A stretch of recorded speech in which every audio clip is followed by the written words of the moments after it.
Hi folks, it's the 5th of September, I think, 2018. This is SS2 once more. I'm with my lovely colleagues and members of staff, Connor and Alex. We're going to discuss today about what makes a good working relationship between a client and a member of staff. And I mentioned earlier off camera that it's crucial that we have a balance between staff and clients. This is not all about the clients. The staff also have a choice, and they also have a right to be treated in a good way, the same as the client should as well. And I think we've got lost in that. It's all about choice, you know. Stop putting words in the mouth and things like that. You know, it's got to change and get back to a good balance again. And you know, Gary's lucky because he gets some good members of staff that actually work that way. I know Alex does anyway. And Gary always feels comfortable. He can be himself, and that's crucial, I think. Yeah, in any relationship, whether it's working relationship or your mates in the pub. Oh, yeah, if you've got a pub, because they're all closing down now. Yep. I wrote a piece which I'm going to kind of quickly go through, which I think is important for any organisation, and especially now the way social care is. We have to develop basic skills with people through activities. We have to build their confidence, self-esteem, self-worth, the same as you would expect a member of staff to be treated. And we would use the role play to act out scenarios that people encounter on a regular basis. It might be they're getting bullied and they're frightened to say something. It might be that the staff's getting bullied by the management, which is something that people don't really want to challenge in case they get into trouble. Which is obviously why it's done in the first place. People have to be encouraged to have contact with other people in real time, in real contexts. Like Edinburgh, you and I. Oh, yeah. Nottingham. Two people out together as mates, having a laugh and a crack. Yeah, I may well be the member of staff and Gary's the client, but at the end of the day, it's a level playing field. It always was, Gary. Oh, yeah. And that's one thing I will miss, because I used to love those things with you. Oh, At the time we went to see the Hoff, and then Gary froze in real time. Who's you, Gary? Hey, big fella. Thinking, oh God, it's past now. But you got to dance with them on the stage, didn't you, Gary? Yeah. They're the things that members of staff should be remembering, and those things are important. Not the misery and the oh no, be careful what you say to that person now. Oh no, don't talk to them like that. Sorry, no room for that. It's a bit like the snowflake people now, isn't it? Where you can't say this and you can't do that. Have you come across that? Oh, yeah. We're now in a situation now where people are actually wearing badges to identify their sexuality. That's going to be introduced, just so you don't upset someone when you talk to them. Transgender. I don't drink. So we've got to get back to, I think, normality. We've got to put emphasis on people's personal skills and how these can contribute to the local community, as in work. Never remember that, and benefits about work. I don't think many people on benefits actually know what work is, but we won't get into that. We're going to build an eclectic care package which comprises of everything that meets current and emerging needs, because as you grow older, your needs change. Yeah, someone gets older, they might get less mobile, and you have to constantly update those care packages, which I think in many instances in organisations the care packages tend to just stay there because we're trying to reward the person. Oh yeah, I went to Los Angeles, went to California, did this, did that. What about your care? I don't know. We spend thousands of pounds on holidays. Responding to situations, whether reactive or proactive, which affirm the duty of care and or safeguarding where clients are able themselves. That's a bit of a mouthful, I know, but we sent on courses, safeguarding, aren't we? Duty of care, and yet you're expected in many instances to actually ignore bad practice. It doesn't work both ways. If something's wrong, it's wrong, and you should feel as though you can speak up and say, well, I don't agree with that, it's not right. But if you're in a situation where people that manage you actually don't care, then you're just not going to get the chance to do that. You know, you're going to be constantly just kept down. And that's easy for people in management to keep the staff down because it makes their job easier. But it isn't right because it affects the clients. Speak for and with clients to access solutions and resolutions where a client is unable, think Mark, seek to promote rights and justice where and when unfairness, malpractice and discrimination occur. Now, you're in that situation now. And what should be happening, if I was your manager, we would have resolved that by now. And you would feel comfortable, you wouldn't be worried about it, you'd be settled. Yeah? Because I would not expect any member staff that I manage to be hit by anybody. And you cannot use that old sausage of, oh, well, they've got challenging behaviour, that's where they do it. I'm going home at night battered. What are you going to do about me? You know, so it's again, the imbalance. It's all about rights for the clients and not for the staff. Well, in my world, it's an equal and level playing field. Okay? If a member of staff gets battered, you make sure you sort that out. So that member of staff is comfortable and happy to go into work. Or you remove them from the environment. Or you put more staff in. Yeah, because the 2-to-1 ratio for someone that hits is actually how it should be. So one can look out for the other. Yeah? And if that's not in place, right, then people are breaking the law. Open communications with all interested parties involved, as in liaison with social services, adult social care, other organisations that a client that comes from, to hear. It doesn't happen. It's supposed to happen. It's called integrated care, where everybody works together for the betterment of the person. It doesn't actually work. So, attendance when requested or when duty of care and safeguard are required for the well-being of the client and the staff, in order to gain successful fruition or lessen the damage to the client's well-being and staff. Yeah? Now, if things went to court in situations that were ignored, yeah, I can actually see lawyers now rubbing their hands because they're going to get at these people, because they'll actually take them to court, really take them to court, and they're going to sue them. Because if you don't protect a member of staff and that member of staff goes off ill, yeah, you're liable. They're going to come and get you. If you can afford to go and get a lawyer or a barrister, they're going to take that organisation to the cleaners. And I know that because I've actually seen situations where people have been strong enough and big enough to take them on. Yeah, because you've got quite clear rights. If somebody walked up to somebody in the street and battered them, what's going to happen to them? They'll get done. They'll get done.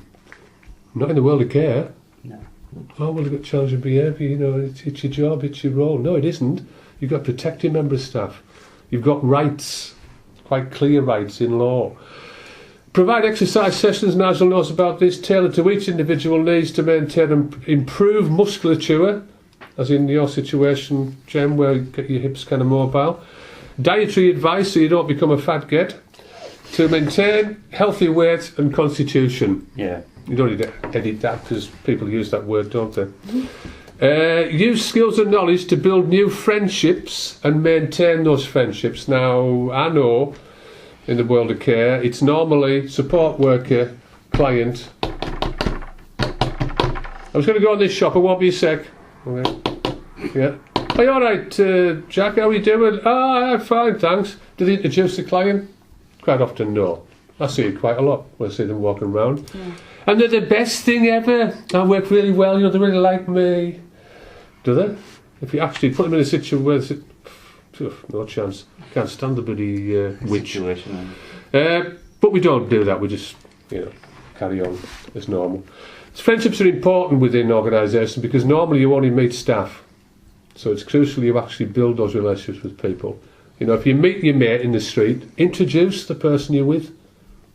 Yeah, they might not be able to say a great deal, but at least they'll feel wanted and included. Enable clients to know what isolation and exclusion is. Jen, Nigel, you two both talked about that. Gary, you've touched on it.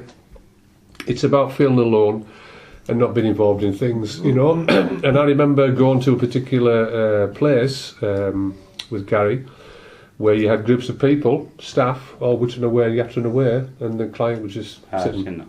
Yeah? Now, that for me is quite clear exclusion, and that client's going to feel isolated. They may well not really, you know, get involved with the crack, but at least make them feel as though they can. You know, a little bit of how you doing, You all right? Everything okay? But just, you know, be with them. Don't isolate them. So, anybody got any questions on that? No. Right, because that's pretty much what constitutes a good care system. And if you haven't got that in place, then you're in the wrong care system. Oh my That's god. soapbox finished. Oh my god. I've seen that in the library What's that? with some clients. They sit on the computer and the staff are sitting over there talking. That's what I used to do. Yeah, happens all the time. There's two clients. One was on both of them were on computer. One was on one computer, one on the other one. And the staff, there were maybe 5 staff, and they're all sitting over there talking. Yeah, I mean that's one thing that Gary's been lucky in. I mean, obviously the staff team now are depleted anyway. You know, you've lost quite a lot of major players, including me, obviously, which is a major player. Just highlight that. I'm actually an enhanced player in that situation. But Gary was always involved. You know, when we went shopping, it was an absolute joy. From when we went in, when we shopped, and when we come out. Oh, yeah. You know, Gary and I were together. Yeah. There's none of this, oh, you go over there, Gary, and do that, I'll just do this, you know. We were out and we had a good time. Oh, yeah. You know, and okay, it was madness and mayhem, but it was good. Oh, So yeah. Gary went back feeling good, so the evening was going to be a lot better. Yeah? And that's crucial, I think, in any working relationship or any relationship. So what do you think, Connor, makes a successful relationship between a member of staff and a client? What things do you do or feel are good for that? Just mutual respect and mutual involvement, and that's all I've really got to say on it. As long as everyone's so, it should be fine. Yeah, I mean, mutual's right, because it has to be a mutual respect. And the police use that now, isn't it? You know, you give respect, you get respect. Yeah. You know, if you don't respect a client, or they don't respect you, it's not going to work, is it? No? Thank you, Connor. Gary, what do you think makes... And you should know this, because you've seen the good, the bad, and the ugly. Just to bring a bit of Clint Eastwood in there, just to do that. I can't do the whistle because I've I've got sense of humour. Sense of humour? Yeah. That's a massive one, isn't it? And, yeah, doing impersonations. Impersonations. Yeah, Richard Rowe was renowned for that. Oh, yeah. At one point, I think people actually believed it was an institution where people were sent to that were clinically insane. It may well still be the same now, I don't know. But when there was a day when myself and Tony and Stephen were all on fire and Gary was in the middle, that was a lunatic asylum. Yep. Yeah? But it was fun. Oh, yeah. So, sense of humour, Gary, what else do you think makes a successful relationship between two people working together?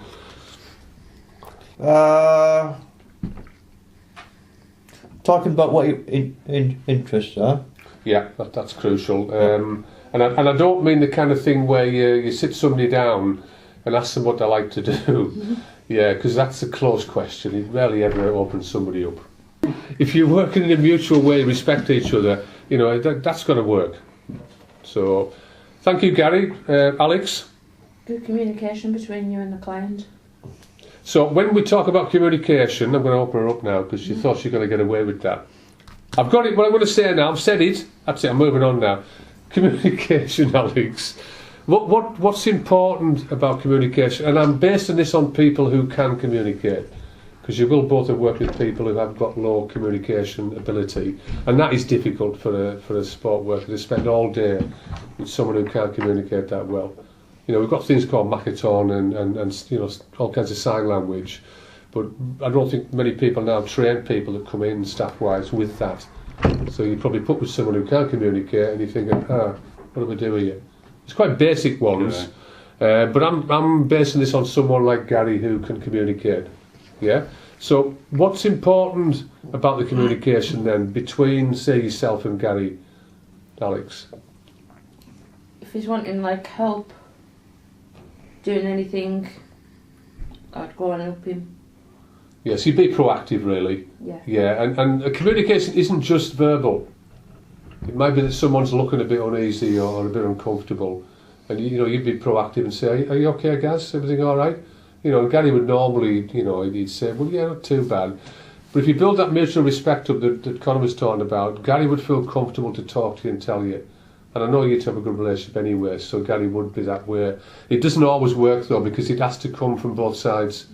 You have to be a certain way, otherwise it's just going to stop. You know, and Gary will know. There'll be a lot of staff that you've worked with over the years where you wouldn't feel comfortable to say, well, actually, I don't feel so good today. Yeah? Oh, yeah. And then there's other ones who you know when they come on shift, I can go and maybe have a chat with Alex or with Tony. Well, he can't be Tony now, he's gone, isn't he? Oh, yeah. Thank you, Gary. Thank you, Alex. Jen, what do you think makes a good working relationship between staff and clients? How should it work? You've heard from Connie, you've heard from Gary, you've heard from Alex. Anything to add to that, Jen? I'll come back to it. That's fine. Lucy, what do you think makes a good relationship between two people when they're working together? I don't know. What do you think is important then for a good relationship? Support them. Support. Yeah? Yeah. So Yes. if you're wanting to say something, you would Yeah. expect the person to listen to you. Yeah. Yeah. Because quite often that happens as well.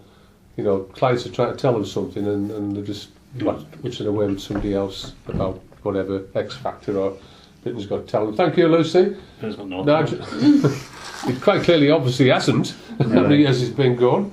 Too X many. Factor, God. Too many. Sorry, Nigel. So, what do you think makes a successful working relationship now with clients and staff?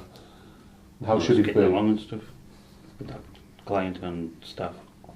And if you've got any problems, ask them. Tell them. Now, Nigel said about getting along. Now, I don't know whether Alex and Connor will know, but it's stated quite clearly in social work that you have to have boundaries. Yeah. Okay? Now, the client isn't your friend, it's somebody you're working with. Alright, but if you're spending 3-4 days out of the week with that person and you're constantly keeping boundaries, how's it going to change the dynamics of that relationship? Are you going to get along? No. You can't possibly get along. No. Now, I've worked quite cavalier for a lot of years now where I will cross the boundaries and I will make sure that I know what I'm doing. Yeah, and I'm not advocating that people do that because some people think it's fine. But if you're spending, you know someone's coming on shift, Connor's coming on to work with Gary, Alex has come on to work with Gary on a day, and you know you're going to spend 8 hours together, right? How can you not get along? You know, you've got to have some kind of friendship, haven't you? Yeah. Oh, yeah. You know, you build up that rapport. Look how upset you were when people left, Gary. Oh, yeah. That's because you'd lost friends as well as staff. Oh, yeah. So you have to find a balance between the two. Okay, so it doesn't always work, unfortunately. No. And then you get members of staff who tell people they're the best thing since sliced bread. Really likes me, really works really well with me. Oh, yeah. And, Oh, couple. Talk. So, Nigel, is that everything, or do you want to add anything else to it? Is that enough? That's enough. I can't think of anything else. So, just while I'm on you now, not literally, obviously, I'll just tell the people listening there, I'm not actually on Nigel physically, I'm actually sitting at the table, and he's adjacent to me. If anybody who's from the Snowflake Brigade who want to have a go at me, that's fine, ring me up. Telephone numbers somewhere. So, what do you think? What do you think's bad then that would spoil a relationship between a staff member and client? What would make it difficult? Not letting that person do what they like. If they want to go to the pictures, say no, you can't go. You can't go to the pictures. If they don't want to go somewhere they like, then they can't go. Well, Yeah, now that I'm just going to get on my soapbox again now. You know, we talk about choice for clients, don't we? yeah. You know, that client wants to do this, they want to do that. That's my right, my choice. That sounds familiar, but never mind. Within reason, though. Yeah, but that reason has to be negotiated between yourself and the client. Yeah. You know, because you remember when you did what you Yeah, I did. felt as though you could do, what happened? Yeah, it all went wrong. It all went wrong? Yeah. It went Now, wrong. we aren't just talking about, you know, somebody who Went wrong. has asked to go at the pictures, you know, because if the member staff knows that person can't afford to go to the pictures, then they have to tell them so. You don't just say, oh, well, it's their right. It isn't, because you can't No. afford to go. If Connor can't afford to go to the pictures, he can't go. No, can't. If I can't afford to go, I can't go. And yet we perpetually say, oh, yeah, but it's their choice. No, you haven't got enough money because you spent too much. Yeah. And you know that because Yeah. you've been there. I have, yeah. So I think, yes, I agree that could make it difficult if you're continually asking to do something and the member of staff just blocking you, without Oh, yeah, that's what I justifying meant. why. Well, actually, you can't do that now because you haven't enough money. That's what I meant. Yeah? Block the block. And even going as far as, and this is something people don't do, showing them you haven't got enough money. Because you don't get many members of staff who actually show the clients the flipping bank statements or passbook or whatever, what to call them now, but a little building society book or bank book. Yeah. So they can physically see the figures. I did that for Jack. Yeah. Because you can't keep telling people they haven't got enough money if they can't see what the hell they've got in the bank. That's something you need to make sure, because obviously if you've got power of attorney, you don't just hide somewhere and then just send the money out every so often. You show them what they've got. This is how the figures don't balance, guys, so you can't actually go to that concert. Yeah. That's the proper way of working with a client. Yeah. Thank you, Nigel. Sorry. Trey, what are your thoughts on this? For a good relationship between two people, Sorry, Conor. I think you need to have you need to listen to each other and take an interest in each other, mutual interest. So it's not just one-sided. You have a two-way conversation. When you do things, you're doing it together. You're not doing it, or one person saying they want to do this and the other one's just tagging along. So you're working together on everything, the care, social events, everything to do with your, in your life, because you're working a long time with that person. You become part of their lives, and in some way they become part of your lives. Round off now, and I want one word from each person, and the person that's going to go last is going to go, oh God, I've got to wait now for my word, gives me more time to think about it. Yeah? That constitutes bad care. We've had some. Okay, you mentioned about communication being crucial. So let's just choose one word that sums up what you think is bad in care. If you hear your choice as you go around the room, sort of cop out this by the way, then just say so. You don't have to suddenly, oh God, he said that now, I can't think of something else. I'm going to look stupid now in front of all these people. Just fine, just say, well, actually, that's what I was going to say as well. Okay, and I'll know looking in your eyes whether that's true. Because there's a slight change in people's eyes when they tell little Porky. And they look away and they look down. And you know they've told you a little Porky. But we're not doing a lie detector here. No. So it could be something like shouting. You get some members of staff who actually are quite brusque. Come on then, Gary, it's time to go now, it's time for... That's behind the toilet door, by the way. Yeah. I'm going to start. Disrespect. And that ties in with what Conor said about mutual. Yeah? Some people come into care and actually do not respect the people they're working with. And that says a lot about them. Okay, so disrespect is mine. Conor? Ignorance. Ignorance, so there's a lot of that going around. Thank you, Conor. Gary? One word that you think sums up bad care that you've probably had in the past, or... You can't do this, Gary. You can't do this, Gary. I'm going to phone management before you can do this. That's quite a number of words, but we said one, but we'll add them on. Yeah. Thank you, Gary. No, I get that. Alex? Abrupt. Yeah, that's a biggie, that, because, people... You've probably seen it yourself in your staff teams, anybody who works in a staff team, where they're very abrupt and short with people. The classic one is, and I used to get this at college, Jen remembers this, you've got an office and the client comes and knocks on the door, or they maybe just walk in, yeah? And you'll have had this yourself, and people do this as if you've done something criminal. You've only walked in a room, there's a simple, are you alright, anything to do for you? And if you're really, really busy and you're in the middle of something, you could ask them to come back, couldn't you? Yeah, so that is one that happens quite a lot. Jen, just one or two words that sum up something that you think's bad in care. I don't like people ignoring me and not listening to what I'm trying to say to them. Yeah, and They just won't listen. yeah, that's a big one now, and that ties in with what Alex said about communication, and I think you mentioned something as well, Conor. There's a lot of ignorance and things in, I don't like it, Harry. No. People are ignoring it. And the sad thing is, I think I've mentioned this on a previous podcast, is that quite often clients do suffer in silence, and they encounter that quite a lot. They're dismissed quite a lot, or people are ignorant with them, or they're abrupt or whatever. And can you imagine that on a regular basis? This member of staff's coming on, and you've got to kind of put up with that again, or even go out for the day with them. That must be awful. You don't like someone because of the way they are with you, but you spend the whole day with them. That's not good, is it, Jen? Thank you, Jennifer. No. Lucy, you're in a situation where you're not actually in a system. You've got, such as Bernie brings you, or mum or whatever. So you're kind of okay, really, aren't you? Yeah. Yeah? And I know you don't like people talking over you, telling you what to do all the time, when you don't get a choice in it. Because we've actually heard Lucy after the event, haven't we, Lucy? Mm-hmm. Yeah, but I kind of get a sense that you don't like that, and I do understand that as well. Thank you, Lucy. Nigel? Dismissive, yeah. Dismissive. Now then, I mentioned a scenario before we finished the podcast where Nigel had to attend the job centre. It was not the job centre then, was it? It was called... Was it... Oh no, it was the job centre. It was job centre, It became Job Centre Plus, didn't it, I think? Yeah. Oh, yeah. Is that right? Yeah. Yeah, they keep changing the name, but they're not better. No. Now they've got security guards in there now. Yeah, What's all that about?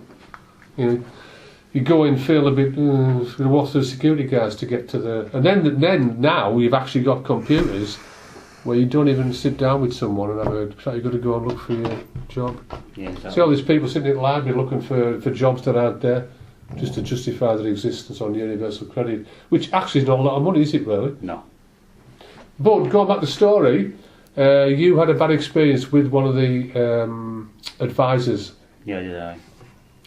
Now, the experience was a bad one for Nigel, and what it was is they were being dismissive. You ever had this before? You've gone in and someone's doing this, and they don't give you eye contact, and they're just looking at the screen. Yeah, it's not nice, is it? Oh, no. No. That one where somebody holds their hand out and they're talking to the mate behind the till, and they wait for you to put the money in the hand. I never put it in. That's ignorance, that, isn't it? You give them eye contact and talk to them. Yeah, so when I went in, I asked her why she'd done it. I knew the person anyway, and she said she hadn't done it. I said, right, okay, I want another advisor because I took you in with me. And actually put a formal complaint in. I said, you're here to actually support people, to get them a job. You don't treat them like that. And that was in the... was it the Whitehaven one? I think it was the Whitehaven one. Whitehaven one, yeah. It's just not nice. It's nice. People are dismissive with people on a regular basis, and it leaves you feeling horrible. Trey? Well, everybody said most of what I was Oh, saying. that's I knew somebody would play that card. Well, however, there is one that I thought of was control. Control. Jen, you've had that situation where you've been controlled. Gary, you've had that situation where you've been controlled. Oh, yeah. Anybody else in the room that's felt as though they're being controlled and they have no control over a situation? Anybody? Yeah, I have. Someone's done something that you know's wrong, and you've got nowhere to take it, and you're left with it. Yeah? Yeah. That person's maybe treated a client badly, or they've dismissed you in a meeting, or something like that. And it's a control mechanism. It makes you feel lesser than, and it's something that happens a lot with people, and it happens a lot with clients. Because people, and this is true, you get a lot of people coming into care who are very insecure in their own lives, so they go and work with people with special needs, and then we can control them because it makes us feel better. You get a lot of them within social care. You'll probably see it yourself, I don't know. There's no room for those people, and especially when they talk to them in a brusque manner. Things like, come on then, it's time for such and such. That's not the way to talk to clients. It's not the way to talk to anybody, is it really? No. But imagine putting up with that on a day-to-day basis. Not good, is it? Okay, folks, that's enough now. I think we're all a little bit bored now with what's good and bad care. I know I am. I am as well. Anybody who feels as though they think that that's a lot of rubbish, please come and see me, and then we'll sort it out. Anybody who thinks it's wonderful and marvellous, then I'm your best friend forever. and I might even take it to the pictures Yeah. if I've got £10 in the tin. So that's a wrap. Thank you, folks. Yeah.